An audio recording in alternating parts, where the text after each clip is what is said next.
তীব্র তাপদাহ নিয়ে বিশেষ নির্দেশিকা রাজ্য স্বাস্থ্য দপ্তরে।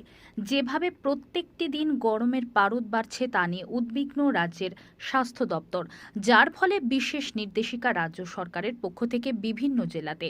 হুগলি জেলার মুখ্য স্বাস্থ্য অধিকারী মৃগাঙ্ক মৌলিকর এ বিষয় নিয়ে জানান, রাজ্য স্বাস্থ্য দপ্তরের পক্ষ থেকে হুগলি জেলার প্রত্যেকটি বড় হাসপাতাল এবং ব্লক অফিসে ওআরএস সেন্টার ও শীততাপ নিয়ন্ত্রিত একটি ঘরের ইতিমধ্যে বিশেষ ব্যবস্থা গ্রহণ করা হয়েছে, যাতেই প্রখর তাপদাহে কোনো ব্যক্তি যদি আক্রান্ত হয় তাকে প্রাথমিক সেই সেন্টারে রেখে চিকিৎসা করার ব্যবস্থা গ্রহণের এই উদ্যোগ নেতা বলেছে রাজ্য সরকারের স্বাস্থ্য দপ্তরের পক্ষ থেকে।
গ্যাসটা রাখিস, তোর টাকা নিয়ে দরকার, আমার টিকিট নিয়ে দরকার, তাই তো?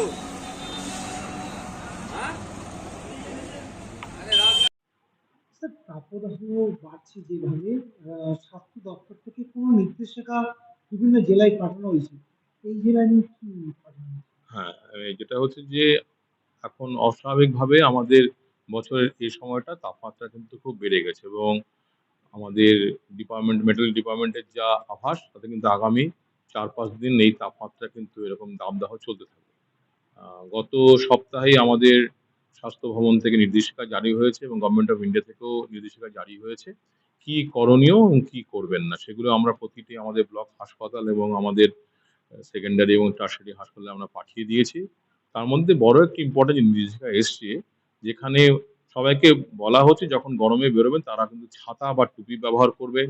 যতটা সম্ভব সুতির ঢিলেঢালা পোশাক যতটা পারা যায় পুরো শরীরটাকে ঢেকে, যদি এরকম হালকা রঙের পোশাক পরা যায় এটা, সঙ্গে জল রাখা, নিয়মিত জল পান করা এইটা।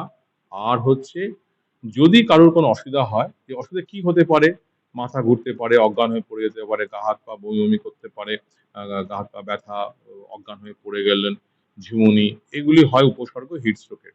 তাহলে সঙ্গে সঙ্গে তাকে কোনো নিকটবর্তী হাসপাতালে নিয়ে আসা এবং সেখানে তাকে সারা শরীরটা জলে ভিজিয়ে দেওয়া, বা বরফ গলা জল না, এমনি জল দিয়ে ভিজিয়ে একটু তোয়ালে দিয়ে মুছানো, এবং শরীরের যেসব এলাকায় রক্ত জল বেশি হয় যেমন ঘাড়ে, বগলে, কানে, গুলচিতে, এসব জায়গায় আমাদের ঠান্ডা জল, বরফ গলার জল, সেই আইস প্যাক যদি দিয়ে রাখা যায় তাহলে শরীরের তাপমাত্রাটা কমে যাবে দ্রুত। আরেকটা বলা হয়েছে যে আমাদের প্রতিটা হাসপাতালে যদি একটি ঠান্ডা ঘরের বন্দোবস্ত করা যায়, যাতে ইনিশিয়ালি প্রাথমিকভাবে রুগীকে সেখানে রাখা, যাতে আস্তে আস্তে বডি টেম্পারেচার কমে, এবং ওআরএস কর্নার করা, রুগীকে নুন চিনি শরবত খাওয়ানো, এইগুলো করলে পরে কিন্তু আস্তে আস্তে আমাদের রুগী সুস্থ হয়ে যাবে। যদি বেশিক্ষণ সময় ধরে এই পরিষেবা পেতে দেরি হয় তাহলে কিন্তু অনেক সময় অনেক রুগী কিন্তু মৃত্যু হতে পারে এই হিস্ট্রোকে। আর জেনারেল বলবো, অকারণে এই রোদের মধ্যে বাইরে চেষ্টা করতে হবে বাইরে না বেরোনো, এখন নিতান্ত যদি না হয় বেরোনোটা উচিত আর কি। আর যদি বেরোতে হলে এই অবশ্য কর্তব্যগুলো আমাদের করা উচিত। আমাদের হাসপাতালগুলো সব ব্যবস্থাই করা হয়েছে এবং আমরা যা যা করণীয় সেগুলো আমরা ব্যবস্থা নিয়েছি। স্যার এখন দেবো তো, এটা একটু পরে করছি এক second।